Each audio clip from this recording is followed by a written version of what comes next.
Assalamu alaikum, everyone. Welcome to another episode of MAXCast, the podcast where we sit down with inspiring Muslim leaders who are breaking barriers and building legacies. I'm your host, Syed. Today's guest is someone whose journey blends grit, generosity, and global impact. We're joined by one and only Moez Kassam, a proud Canadian philanthropist and co-founder of Anson Funds, one of the Canada's top performing investment funds, managing over 2 billion USD in assets.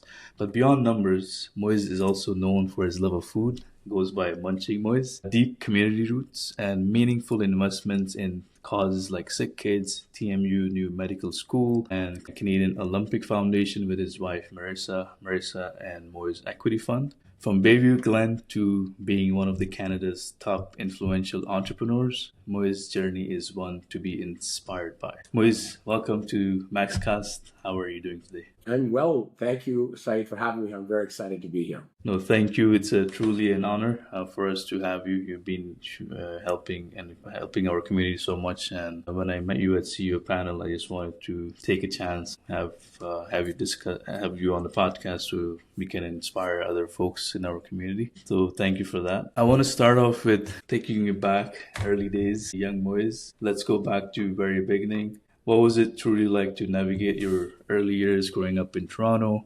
particular with your, Tanzanian and Indian heritage? No, again, thank you, Syed, for having me here. I'm really care about our community. I'm super glad to be here and hopefully can talk and explain to others.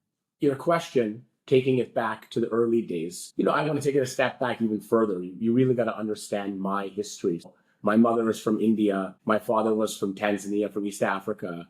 And then they lived in the Congo, former Zaire. And they were there in the mid-70s. And a lot of East Indians were kicked out of Africa during that period. And my parents had the ability to come to Canada. And so for them, they came to a whole new place, somewhere they'd never seen, not knowing anybody, never having actually seen snow. And so for them, it was a place of insecurity and really about the unknown. And I think that those types of attributes that they had to succeed and having a strong work ethic really are attributes that stay with me today. As an immigrant, I can relate with that, but obviously your story is even more powerful than what I have gone through. But I'm pretty sure most of immigrants have similar journey where they come from these different hardships, and Canada is a land of opportunity where they come and do their thing. But in your perspective, going through all this, how did these experiences shape your view of the world? Like, what value you must have some code of conduct or values going through these experiences that stick by with you even today? Yeah, no, Syed, it's a good question. I go even taking it back. So then my family came here, and my father had a business in East Africa, in the Congo, selling hardware, and then he still had that entrepreneurial bug, that wanting to succeed in business. And so he came here with nothing, but said, I still have to try and to make ends meet. He was selling tablecloths and jersey towels door to door. And my mother, who was a teacher in East Africa, was able to get a job at the local clerk at the courthouse. And then for them, it was, you really understood struggle and hard work, but really the hustle and determination that they knew they had to make it work. And so those experiences, really shape values that are innate in me today. In my line of work, we help people in career coaching and all that sort of things. And when people during these ages, they're usually lost in the path from young age. I mean, no one is really know what to do. They don't have clear vision. But from your story, how was your going through all this, seeing your mom and dad hustle and work hard and do all great things? You must have the fire in you that one day, I have to do something to help them out. How was your discovery process like? Did you have clarity from young age, or were you going through different hoops to discover the moment of clarity? I think understanding that hard work and determination are attributes that are essential to anyone's path, right? You have to realize that you have an end goal in mind, and it takes a lot to get there. But having that history, and it's not just about manifesting. You see all the time people are talking about, I want something, I want it, and we keep hearing about great stories, but it's wanting the desire, but also willing to roll up the sleeves and say, I'm going to get there, and say, I'm going to do whatever it takes that at the end of the day, the hustle or the know-how and work ethic is what's going to get you there with having that as well. Any specific moments or experience where you felt like, okay, things are clicking, like I'm doing all this consistent hustle, but this is going somewhere? At the end of the day, you pray to God, but you roll for the shore. We all have, faith, but at the end of the day, it takes effort to get to where you want to be. And, you have to have clear goals in mind and go about trying to achieve them, writing things down and saying, what, this is where I want to be, and journaling and saying, I'm going to get there, and look at the interim steps. And a lot of the times it takes patience, right? People want everything at the quickest possible, outcome and time.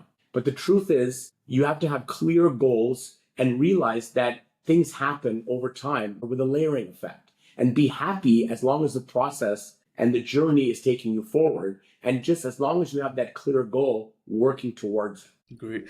And I mean, journaling is something I try to do as well. It's, sometimes I write a note to myself for next year. This is what I'll be doing and all that. So it kind of like helps a lot. Even if it happens, sure, but even if it doesn't happen, it kind of like gives you the clear goals that you were talking about. So I usually recommend that to folks out there who are going through this journey, whatever they're trying to do. In terms of taking a leap of faith, like you chose to build Anson Fund, which is as an immigrant community, we don't. We only stick with traditional routes, and often encouraged to take a job, or if you want to do something, doctor, lawyer, or very well trodden paths. How did you get into getting into Anson Funds, and what was your deeper why? Why did you do this instead of anything else? In terms of looking back, there was no predefined vision that I wanted to do this. I really didn't even know what the stock market was, or a hedge fund in particular. As a kid, I was just a kid in Toronto, North Toronto, enjoying happy-go-lucky. And it wasn't until later in life, I think later in high school, I'd done my first, economics class, and I realized this seemed like an interesting path. And funny enough, I was taking all these random summer jobs, as every kid was, and I made a little bit of money, and I put it into a stock, thinking that I knew everything from my basic understanding of economics. And at the end of the day, within a few weeks, half my money was gone. And I thought to myself, man, imagine how long I worked to earn that. And I started reading and understanding of all the different people who were playing the stock market, and that name in particular, and realizing that it's a multi-dimensional view that you need to have when looking at investments or the stock market, and really knowing something before you do it. And it's applicable to all aspects of life and all career paths. It's not just the stock market. And I realized at that point, if I wanted to play in that field, I had to really know what I was doing. And so I would dive deep into books and journals and talk to as many people as I could. And then I realized that maybe I could be successful in a role in the stock market. So Moez, in terms of any hard-won lessons from earliest days of Anson Funds that you can share with us, that powerfully, that lessons that resonates with you even today, and you use them in your decision making, that could benefit people out there? For me, in terms of how I wanted to show people going forward, was that the early success wasn't just luck. You're trying to show a level of legitimacy, that this isn't some quick thing that might work in short order, but something that's long lasting. And so the idea for me in terms of growing this was showing that you could move from what was a one-man show into making it into a bona fide business. And so that was really what pushed me at that point. In any particular story or challenge that you faced that, you had to just, things were not going well and you just had to like push through and, keep going type of stuff, being persistent? Yeah, taking a step back, I launched my fund in 2000, and the market, a lot of people won't remember, but it just had a huge run the last 4 or 5 years. This was the whole coming of the tech market. And, my background was more on the hedge side, being able to make money in all types of markets. And so I was knocking on doors to anyone who would listen, any high net worth guy or whomever, and saying, listen, I've got a strategy here that can work in all markets. It doesn't rely on the market just going up. And I was getting laughed out of the room a lot, saying, oh my God, I've got 10 funds. They're all doing well. I don't need another one. But I'm like, yeah, but this is a real hedge fund. Everybody's operating with a lot of leverage and not really in the hedge world. And so for me, I said, one day the market will go down. And at that point, I'll be proven right that my strategy can work. And then the next year was 2008, which was the great financial crisis. Those too young to remember, this is when the stock markets of the entire world went down 50% in a few months. And I was so excited because our strategy did work. We made 2% during that period, which was more than anybody. No one had made money. And I said, now everybody's going to give me money and the opportunity. And instead, people were redeeming money from me. I couldn't understand it. And I thought to myself, this isn't what's supposed to be happening. But then you take a step back and everyone had to delever and people were getting out of the market and this and that. But a light bulb went off in me. And I said, this is a strategy that works. This is something that I can build for the long term, but I've got to be patient and I've got to be determined. And I know now this works in all types of markets. I'm going to make this work. And I journaled and I set on that path and said, I'm going to get there. But at one point, I was very confused because it wasn't the path. The path, you end up where you're going to end up, but you're going to have to deal with some twists and turns along the way. Most people would have kind of like shy away from, recession and '08 type of market, and you're just getting more excited to this is my time to shine type of stuff. I think people should learn to kind of like take any situation and make the best out of it rather than being really negative, especially whenever these type of times come in. I want to segue into value, family, and faith. In that, I know you're in a unique space with your Muslim faith and wife from Jewish faith, both with strong philanthropic identities, and people like us, including me, I have interracial marriage and my kids are from different part of the world and all that stuff. I feel like whenever I find people who have done similar type of marriages, what is the core philosophy or intention behind how you cultivate values or sense of identity in your children? Like you said, sometimes it ends up being interfaith or multi different faiths, but the truth is it's about finding the right person, about finding someone who's compatible. And a lot of times compatibility will come from a function of faith or religion, but sometimes it's other attributes. And so, I'm in a multi-faith home, but I think that we need to understand that the basic tenets of religion are effectively about being a good person and showing kindness. And I think all faiths employ that and teach that. And at the end of the day, if you can have that in your household, it'll make for a loving and nourishing home. And we're trying to instill those values in our kids. And I think it offers a little bit of an advantage because they get a three-dimensional view. They can see things from different aspects, different perspectives, and are not just limited to one view of the world. 100%. I see that in my kids as well, like learning different languages. I know it's a challenge, obviously, but challenge comes with rewards as well. So they're able to think in different languages. Each language has its own culture, its own thinking, its own patterns. Overall, I feel like it has its own advantage, and we have been doing it for many, many years. I feel like this is nothing new. It just sometimes becomes a taboo, but for humans, generation, we've been doing these type of things. In terms of your personal faith or spirituality, if at all, does it influence your professional life? Like, for example, your discipline, your motivation, even like high stakes moments, do these things have any impact as you as Moez and as co-founder of Anson Funds? I think of the concept of zakat, right? The whole notion of giving back is essential in all religions, not just ours. And I think it's important to give back. And I think it's important when looking at business that, you realize there's a long game to be played and to do it with integrity, right? That you sort of run a business and run it for the long haul. And I think there's, as a young person starting a business or in a new job, there's always this level of short-term thinking and anxiety and having to get it all right away. And obviously it comes later on, the wisdom of, knowing these things you're going to be here for the long haul. So always act with the utmost integrity, and you don't have to do every deal. Like, that's the way we look at it internally, right? People look at payday loans and stuff like that are hurting humanity or hurting society.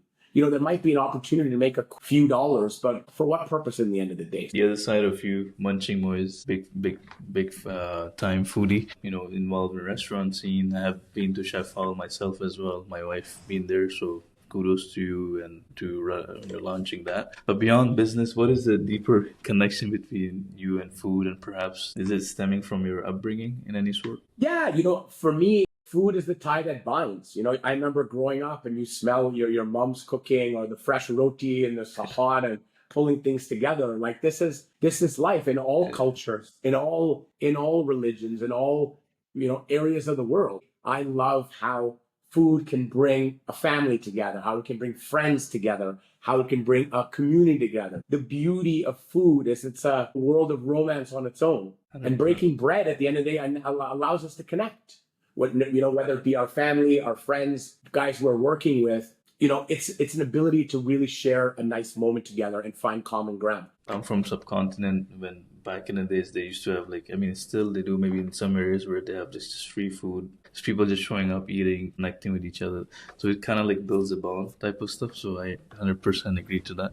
But do you have any Sunday Nihari? So sometimes I feel like we should do more of that here, but maybe slowly. But I think that kind of brings neighborhoods, community. It's, as you have said, I can't even say it better than you. Just food brings people from all walks of life. But in terms of any memorable story that you have that you shared a meal or unexpected connection happen, or either personally or professionally, anything like that.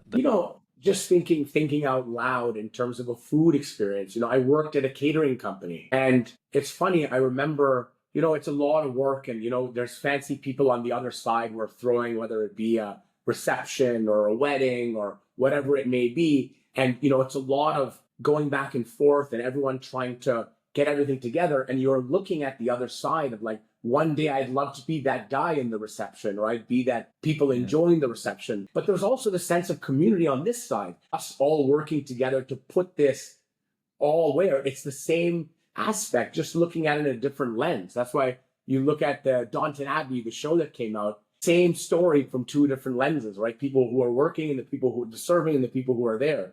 And that, it reminded me of working in that company where I find food is a fascinating thing. And like I said, it brings people together in any aspect. Yeah, I mean, I have a fair share of experience in catering as well, downtown, all the area. And and even banquet halls and all that stuff. It's just deja vu, because I used to think the same thing, serving guests and all that. What if I'm on the other side? At the end of the day, we had more fun when guests are gone. You can enjoy the food, whatever, with the whole team and all that stuff. So it was good days. In terms of your legacy and impact and equity, this is very important for our community, and what you and Marissa are doing with Equity Fund is. What is your North Star when it comes to giving back? What drives your strategic focus in in areas like equitable access? I know ticket is really personal. If you can share that as well. Yeah, no, like I said, I think that the notion of giving back is very important. And so we have the Moez and Marissa Kassam Equity Fund. And the idea there is to invest in leveling the playing field, trying to, we had that social safety net, when my family came here, and, it's not just determination and luck, but you need support. And if we have the ability to give support, not just in terms of dollars, but even if you just give your time, it's integral to do so. So for us, why the equity fund? We're investing in investment mindset. We're trying to unlock human potential, and we're investing our equity in equity. We want to find these dollars lead to more stuff and more great outcomes. And for us to create a world where everyone has a fair shot to thrive. Yeah, I love the line from our equity to equity, which is, I think that's also part of all different religions talk about similar stuff, where you have to, we have endowment funds or wafq or all that stuff. The concept is the same too, just giving back and helping others. And I think very few people have created a system that could sort of institution, so everyone does it on different levels, but I'm proud to see a proper equity fund that will continue serving for generations. I think it's important. It's not just about giving money, but it's about giving opportunity. 100%. And then so you had mentioned Sick Kids. Sick Kids is a very important institution. It's one of the great renowned children's hospitals of the world. But for us, Sick Kids saved my daughter's life. And, for us, I always thought Sick Kids is a huge entity and, we're focusing on smaller type of situations. But when looking at Sick Kids, you realize that a lot of the kids that are in there are immigrant children. And I couldn't understand. You spent months in the ICU at Sick Kids. And I'd always be talking to the doctors, how come there's so many kids that look like me? And you realize that, with the immigration policies we have and how we're such a nurturing and inviting country, we're bringing in a lot of kids, and the kids are coming with existing ailments or stuff that from their old countries from before. And I realized Sick Kids, is doing the exact work that what we're trying to achieve and a return on equity and giving people a shot. And so we looked at finding ways that we could augment what Sick Kids was doing and bringing it to the next level. So we're very happy to partner with them because everyone deserves access to the best healthcare, and Sick Kids is what does that. That's very noble cause, especially especially if the immigrant community, they even in their countries, number one, the healthcare is not as good. Number two is it's always, when someone is poor in those countries, they can't even afford a pill. For healthcare is the far-fetched thing. Kudos to Sick Kids and and the commitment you guys are doing, which is amazing. Inshallah, God put more barakah in it. And looking ahead, if you could share one core message, one enduring lessons. And this, I want you to think of audiences, your kids who are, listening and watching, and obviously next generation of Canadian dreamers. What would you share from your journey that could help them, achieve their self-actualization, not just goals and all that, but living as a human being, fully happy, content person? I think fundamentally it may seem basic, but you really have to be a good person. And if you have that moral compass to act in that fashion, it's going to resonate in all aspects of your life. And when it comes to the actual business side or progressing in your employment journey or academic journey or entrepreneurial journey, this whole notion, you got to manifest, you got to want it, but then you got to work hard and you got to believe in it. You've got to realize that, determine, like you said, you journal, I journal, go back to it, right? Because your mind plays tricks on itself at times. And you got to be objective, right? At the end of the day, these are my clear goals. This is what I want to get done. This is how I'm going to go about achieving it. And then work at it and believe it. And if you internalize it and struggle, and get there to succeed, it'll happen. Hold yourself accountable, right? That's the whole notion of the journal, because you'll trick yourself. You say, I was going to do this by this date. I was going to knock on 8 more doors. I was going to publish 3 more papers. Whatever aspect or field you're in, hold yourself accountable. As you said, it's some things are maybe sound basic, but even one of these sentences are hard to, do consistently. Anything that you truly feel, you hope that they truly, from your journey, along with all these qualities, any other thing that you feel that they should carry forward to make their own impact, the next generation of Canadian dreamers and kids who are growing up, like your kids and my kids, what could that be? Yeah, no, so it's a great question, right? And I think the importance of help, knowing that you're not going to be able to do it on your own, that you are going to need help along the way. All of us need help, and not being shy to seek it or to go about figuring out how to get it in the best way. We all need to stand on the shoulders of giants at times to see over the horizon, right? It takes a lot of effort to achieve goals, right? If it were so easy, everybody would do it, to go and get a degree or to go get a particular job or start a business or do the consulting. Like, these are things that require determination, and it's around process, not around outcome, right? If you have the process down, it is going to lead you to the right end. I guess the key is just to keep going from your journey. What I'm taking some notes, mental notes, is consistency and obviously these principles that you stand on, but keep pushing through the challenges. I just wanted to talk a little bit about Max as well, that you've been constantly contributing to our organization, like coming out to events, the Max CEO panel, and I think one more in June that you are planning to. So giving time to our community, and also from your perspective, why do you think, organization like Max and the work we do is so important in our society today in Canada? I think Max is a great organization. The idea of networking, the idea of recognizing people who are doing well, giving an opportunity for people to come together. For a lot of first generation immigrants, for young Muslims, there's no traditional membership or mentorship available.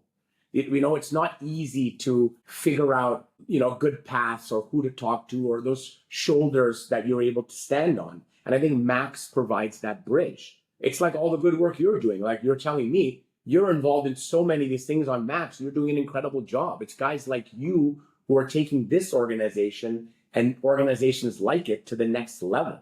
And the truth is, we all need to help each other, right? That we're all only going to get better through this process of trying to push each other and bring each other up, right? Identity is a strength. It's not a barrier.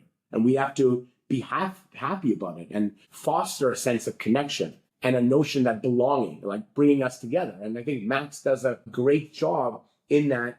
I like doing it. You're saying I ended up on that panel. I'm rarely doing these things, but there's a gravitational pull towards an organization like Max because you feel that hunger, you feel that desire, and you want to be involved. And you see all these young, ambitious kids who want to get to that next level. And if I can provide even a little bit of help, I'll do it every day. Well, thank you. That's so kind of you. And I think a lot of people will really learn from all these, the time commitment and, just being you on the podcast and all the great things that you're doing with Max. It's a truly, I can't say enough. It's an honor for us because we really thrive when folks like you come forward and help our community. Just not our community. We're seeing a lot of traction from just Canadians coming up, showing up to the events, not have to be Muslim. Just whoever wants to achieve excellence, they show up and they gain a lot from all the events, and we get really good feedback from the people who show up. But it's because people like